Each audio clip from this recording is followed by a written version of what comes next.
Welcome to the Chess Channel, the channel where you can learn loads. Today, we have a rather rare encounter between two great grandmasters, who need no introduction. Before we look at anything else, the two players we shall be looking at are Wesley and Garry Kasparov.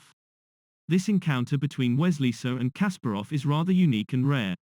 The difference between the two can be summarized as follows. Wesley is a professional chess player, Kasparov is not. Wesley is a modern type of player. Kasparov is a traditional and normally follows main line variations. Wesley is aspiring to become the next world champion. Garry Kasparov is a former world chess champion many times over. If we need more, Wesley is very young, Kasparov is not, and most importantly, Wesley plays chess each and every day, but Garry Kasparov is no longer that active. The unique encounter between these two giants took place in 2016 during the Ultimate Blitz Challenge in St. Louis. Garry Kasparov made a surprise appearance and was going to meet the next generation of players, who were extremely excited to battle it all out against him. Without wanting to give too much away other than the things we said, Wesley met Garry Kasparov 7 times in total. 6 of their games were played in 2016, and a single one was played in 2020. What we are about to cover today is unique in so many ways. It is game 2 of 7, and in the first round Garry has surprised both his rivals and those who were watching the games live. As we said already, Garry is a traditional type of player who would usually follow mainline variations, but Wesley in comparison is a modern player who would normally try and outclass Kasparov with new things and new openings, in short modern lines of play. With Wesley taking this side of the board, he opted for something he doesn't play that often. This was that first move. Knight f3 is an extremely robust opening choice because it can lead to basically too many openings varying from the Italian to the Spanish to the Sicilian to the English, you name it. Kasparov here opened up the diagonal and with Wesley shooting off for the center. This is how Kasparov answers. d4 led to this move to d6, and a move that we do not get to see that often is the push to c4, and one Wesley pursued. In blitz games, you can basically expect to see it all, and this is why they are so much more exciting than classical encounters. It's not who makes more mistakes, but who can move fast and also be in a position to capitalize, and of course take full advantage. Kasparov with what you see here applied this pin. And when Wesley developed this bishop, just to be able to intercept the taking on f3, Kasparov without delay went on and developed his queenside knight. Knight d2 led to this thrust. And if one player knows this opening all too well, it should be Garry Kasparov. Did you know Garry Kasparov based his entire career on this type of opening? Can anyone tell what opening we are looking at? For those who need to know, 1, e4 g6, 2, d4 bishop g7, 3, knight f3, d6, 4, c4 and bishop g4 is the modern defense in the Rossolimo, and 1, d4, d6, 2, c4 g6, 3, knight c3 and bishop g7 is the modern variation. The same opening is also known by other names, but this is something we can discuss some other time. For now what you see here is the modern Rossolimo defense. Okay, let's move on. Wesley attacked the knight. Garry brings the knight to this outpost. And so far, he fends his pieces pretty well and accurately. So even though Garry has long retired from the game, he still possesses all his knowledge when openings are concerned. Because many would not like the looks of this bishop that is loose, and in a way is somewhat threatening, Wesley's eyes were directed towards this bishop on g4. So what Wesley did, he ticked him in this way. He left the main decision to Garry as to whether to trade or back him off. If you do go on to back off the bishop, there is actually one way to do it without losing material. Place him on the right, and when you get confronted by this attack, this bishop is trapped and now he needs to be surrendered. So when the bishop came under fire, Kasparov chose to retain him by doing this. What did Wesley do in turn? He has the option of castling, but he bypassed this move to something else. He has b4 for starters, but in the end he decided to go for another move. This was in fact the move he chose to execute. But has Wesley just offered a full pawn just for the sake of offering, or has he just blundered? It all depends on how Kasparov is going to react. In fact, for anyone who is aware of the potential of this very Wesley initiative, this push to c5 has to be one hell of a response.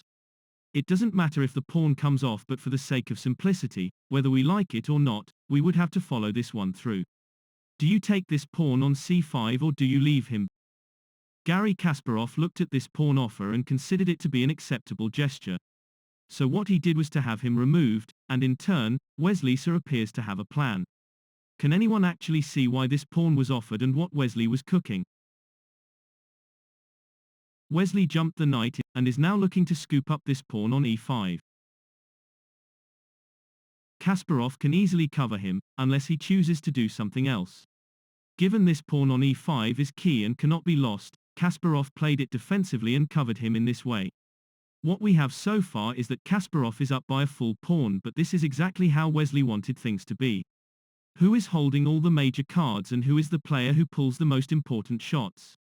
Can we see Wesley's plan so far, and if so, what is it?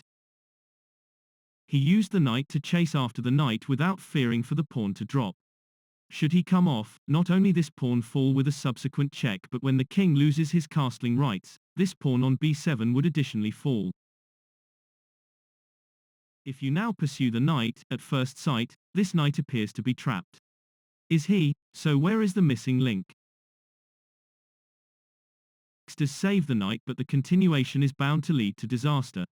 After this bishop repositions here, Kasparov will be in the driver's seat. The only way to try and remedy the situation has to be via this queen repositioning, but after you do get confronted by this type of attack, you can now forget it. It's like digging yourself a hole, but now are you digging at a faster pace? Obviously, this is not how the game developed. When the knight was attacked, Garry backed him to safety, and what Wesley does was to opt for this bishop repositioning. He wants to get rid of the pawn, but is not very likely Kasparov will let him. He blocked the access via this response. Wesley immediately castles. And how Kasparov tries to remedy the situation, this is what he does. So there are several points of interest. The pawn on c7 is free to take, and the pawn on e4 is also hanging. What do you play first and why? Check this out. Wesley in a flash had this pawn removed. Kasparov captures instantly. And out of nowhere, this is how Wesley reacts. Wesley is trying to derail Kasparov by throwing him a few pawns. Should Kasparov take, or should he just ignore? This is a complicated one. If you ignore and chase after this knight, this is what the idea is. If you take this central pawn in the center, this pawn on the fifth is also very likely to drop. Because this comes with an automatic check, with nothing about to cover this check, there is only one move to play. Once you get the king to march to f8, Kasparov would be busted. Not only his king can go anywhere, but when this pawn subsequently comes off, there is only one way to stop the checkmate. Which approach is the best one in the meantime? Do you place the knight on c8 into e7, or do you jump the kingside knight into this spot? It doesn't matter, but we shall continue just to illustrate. The key move of the day is actually difficult to find, but if you want to sass it out, this would be the right time to go for it. What move are we looking at, and what is the most effective type of attack? It has to be the queen repositioning into the third. Not only it covers the knight on f3, but there is more than meets the eye. The queen from d1 also covers the knight, but why would you think this queen move into b3 matters? Should the knight be taken? Once you capture with the queen. After rook b8, nothing but this bishop repositioning to safety. If you place him here, Kasparov would be a sitting duck. The knight is obviously pinned, and in short, Kasparov's entire kingside is shutted. The bishop on g7 is paralyzed, the rook in the corner has no function, and the only something that is able to go somewhere is this knight on g8. If he didn't have this spot on h6, Kasparov would have no move available on the kingside. If you go for something as docile as this move to f5, would you be able to spot the winning combo? There is a move that will accelerate everything in favor of Wesley, but what move are we looking at? It's this queen move right into d5. With the knight on e7 pinned, how on earth do you stop the mate? The only move here is to bring out the knight, but are you able to follow up with one possible continuation that will make all the difference? It's this knight move into c6. The double pin on the knight can only be met via one response. Can you see it? It's the bishop repositioning into f6. So, though we have all sorts of attacks going on and generated throughout the chessboard, and though Kasparov would be able to meet the heavy blows Wesley is delivering, he would not be able to sustain this attack. When the bishop is forced to block the access into the kingside, this knight on c6 has already inflicted the damage. When the knight is handed over to the rook, should the knight go and he has to, after this queen move into e6, how do you protect this bishop? Bishop g5 is now met by a renewed threat. It has to be this rook move into d1. It doesn't really matter what rook comes here, but if we try this rook move, queen e8 is the only response in this position. The big blow to follow would then be this push to the fourth. When this pawn if now captured, this is what you are looking to achieve. The pressure on e7 is now unbearable and Kasparov would be a sitting duck. Knight f7 will undoubtedly lead to this follow-up response, and every single piece Wesley so would have is now fully active and to its full extent. The knight on f7 is attacked by the queen and bishop on c4, and the knight on e7 is under a quadruple attack by the queen bishop and the rook pair. In return, Kasparov would have nothing to answer with. For example, rook g8 can land you in with a checkmate. Take the knight with a check.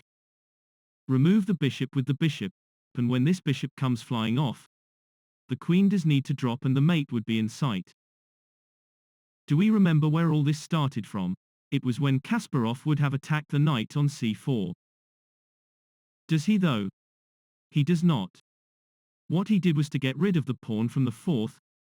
Wesley immediately preps this response, and now with Kasparov getting out his knight into e7, all he needs right now is to just castle. In the meantime, Wesley is not letting him do this. With Wesley having chosen to bring his queen into the third, should you castle, this could signify the end. With the queen parked on a square that can lead to a check when the knight on c4 makes a jump. Should you take this pawn off? This discovered check can only be resolved in one way only. King h8 will probably lead to the take on c6. And when this knight is captured, Wesley is most likely to gather his pieces to mount the pressure on c6. Queen a4 and knight e7 to hold is not going to be enough. Why not? It's because of this incoming knight attack in the center of the board. Rook ac8 will fall short to this bishop invasion. And not only the knight on c6 will be gained, but also with the rook parked on c1, this game would no longer be a challenge. In addition to everything else, Wesley would be looking at this potential attack on e6. Should you try and stop it via this queen response? Once the knight does fall, take and take, and this would be a done deal. Coming back to the game, when Wesley opted for this queen move to b3, Kasparov wants to castle but cannot. We went through this variation earlier and we can easily see what can happen should Kasparov go short. And because of this, this is how Kasparov answers. Is this possible something to buy time? I did not think so either. Rook d1 was played instantly by Wesley. Kasparov here chooses best to chase after the knight, but Wesley was not amused. Knight a5 to retaliate is quite playable, but he does not seem to be bothered. If anything, he threw the knight into mix, but what are we talking about? He just sacrificed the knight for this pawn on e5. Kasparov was out of his depth and could not believe what he was doing. When this knight came flying off, what was Wesley's plan and why did he sacrifice the knight? Are you able to follow this one, and if so, why did Wesley so go for it? Queen e6 for example would be more than sufficient. It looks risky, but with the rook pair on c1 and d1 respectively, Wesley is dominating the chessboard. The problem Kasparov has rests with the position of both rooks that are yet to find their way into the game. The bishop on c6 is not positioned ideally because of the pin, and again Kasparov would need a miracle to save the day. a6 for example is not going to cut it. Okay, it prevents the removal on b5, but there are so many targets on the chessboard Wesley can concentrate upon. Can you spot a stunning attack, and if so, where is it? This is not by any means an easy one to discover or work out. It's this hit on the 6th, and Kasparov would really need to throw in the towel. Why get rid of this pawn? Taking with the rook is not an option because of this knight invasion into the 5th. Knight d6 to stop the mate is going to backfire, and pretty fast too. Take the knight from d6, and this would be it. For Kasparov, everything goes south and this would be the ideal moment to resign. If this bishop is eliminated using the bishop, reducing the guard on e5 is exactly what Wesley would have planned. When this central pawn comes off, rook f8 is not going to be enough. Can you see the final blow? It's this hit on the 6th. Queen b7, for example, will end the game with a checkmate. Rook d7 and queen b8 runs into this, takes on c8. And because the knight on e7 is powerless to do anything, as soon as this rook on c8 is captured, this is how you end things, and wouldn't this be something? With Kasparov's super performance in round 1, he was focusing on not to try and let himself or his fans down. When the knight went from e5, Wesley bypassed this queen move to e6, and what he did was as exciting. This is how he chose to execute things, and what a move this was. Rook b8, chasing after this bishop, led to the bishop to back off. And Mr. Kasparov is feeling the pressure from all sides of the board. This bishop on c6 is hopeless, and Wesley is just waiting in the background to cash in. In turn, Kasparov is in a pickle. He definitely wants this bishop on c6 to be able to move out, but as things stand, this cannot happen. In the absence of anything better, this is how Kasparov tried to resolve matters, but was it all too late? Having gone for this queen move to b7, Wesley was on the brink of finishing off, but what would you think he played, and why? Another something was going to be sacrificed, but what was it? It was this rook's turn on c1 to be given up. Wesley got rid of the bishop, and with Kasparov capturing with the knight, the end was in the vicinity. When the rook was taken, Wesley delivered this first-class check, and when Kasparov summoned the knight in to block this check, who would ever imagine the great Garry Kasparov was about to tumble from a large uphill? What move did Wesley so execute that caught Garry's eagle eye? This was that very move. Right after this rook move, when Kasparov was confronted by Wesley's wrath, Kasparov did the honorable thing and just resigned. So what was that move, and why did Kasparov resign? Check this out, and is something you will be able to learn and remember. Kasparov was confronted by this blow on e7, and as soon as it materialized, the game ended here. Okay, was that magic type of move? Should you take the bishop from e7 and you need to? Here is the problem lying on c8. Once the rook is down, king f7 will automatically lead to this follow-up check. And with the king forced further afield, when this knight also falls with a subsequent check, the mate is unavoidable. With the king having nowhere to go, the queen is up next, but when she drops too, this is the mate Kasparov would have suffered, and this is why he gave it up before Wesley was able to get there. If we return to this position when the knight was removed from e7, we said this bishop has to go. What if we do not take but instead opt for this bishop move to f6? What we are looking at is actually a checkmate in just a handful of moves. Taking the bishop with a discovered check is one possible way, but there might be a shortcut here. What if this knight is first removed with a check, and when the queens are now exposed, this would be the move you need to apply. King d8, walking right into the lion's den, will lead to the bishop to additionally come off with another check. And what you see here is now a mate in just one move. King e8, and this queen move is good enough to end the game, and wouldn't this be one painful experience for any player to ensure? And let's forget for just a second, the opposition is Garry Kasparov himself. Coming back to this point in the game, when Kasparov moved out the queen from the pin, could Wesley have taken this knight using the bishop? This approach does work too. With the bishop coming off, we are not looking at it queen e6, because when the knight blocks the check, one way to try and make progress would be to try this avenue of play. If you take, this knight on c6 is free to take, and the game would continue with probably Kasparov getting the better deal. If you take this bishop on a7 with the knight, Kasparov would be licking his lips. If you take on e5 and both the knight and bishop drop, the only problem Kasparov would have is this rook in the corner.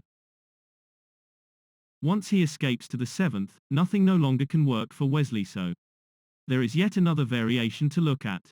If you take on c6 using the bishop, when this bishop is captured, not queen e6, but what if you take on h6? Taking with the rook will not be a good idea. If you now come in with a check, knight e7 is going to make things very unpleasant. When this knight finds this outpost on the 5th, how would you be able to stop the mate on the 7th?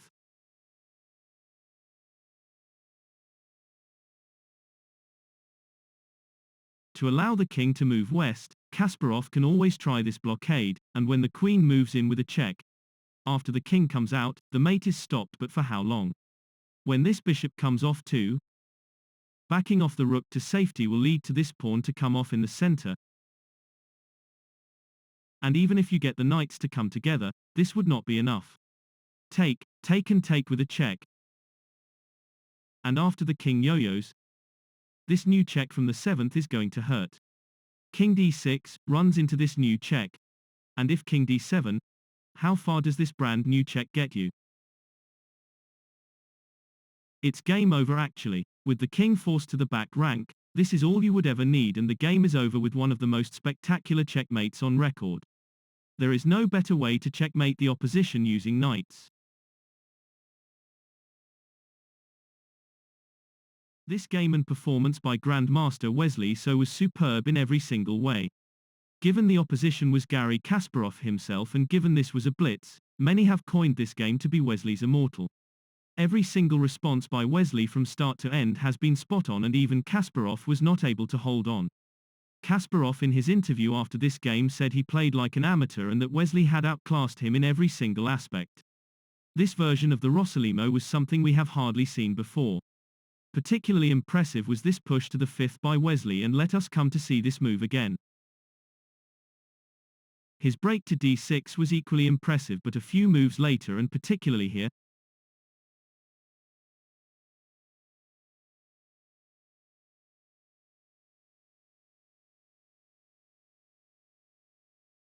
this push to b4 totally caught Kasparov by surprise. When Kasparov calculated nothing wrong with this and took rook c1 and knight e7, and then this queen move to b3 was the icing on the cake. Kasparov went south very quickly right after he decided to play this move to h6. Rook d1 was spot on. When the knight came under fire, Wesley's decision to sack the knight not just caught Kasparov by a total surprise, but everyone who was watching this game. With the knight coming off, Wesley got to this pawn on b5, and after rook b8 and bishop a4, Kasparov in a way blunders. This queen to move out of the pin accelerated the ending against the former world champion. What was also very impressive from Wesley was this hit on c6. Offering the exchange is what opened up the floodgates. After this point, the game ended in just 3 moves, and what a way to get back to Kasparov with this performance. Something we need to know at this stage is that in the first round when Kasparov met Wesley, Wesley got unpleasantly surprised and ended up losing. So this was the revenge Wesley was looking for, and right after this game, his confidence was renewed and knew if he could beat the likes of Garry Kasparov in just 25 moves, he could repeat this performance with anyone else. So the game of round 2 that really stood out was this encounter between Wesley and Garry Kasparov, and the one we just experienced. Like we mentioned already, this is considered by many to have been Wesley's Immortal, and certainly Grandmaster Maurice Ashley was one of many who think this was one performance by Wesley that really stood out by a clear mile. And with this, we have come to the end of our video. This in fact has been our 11th video to date, and we truly hope you enjoy every single one you watch. Our next publication would look at probably something as interesting, and until that time comes, God bless and all the best.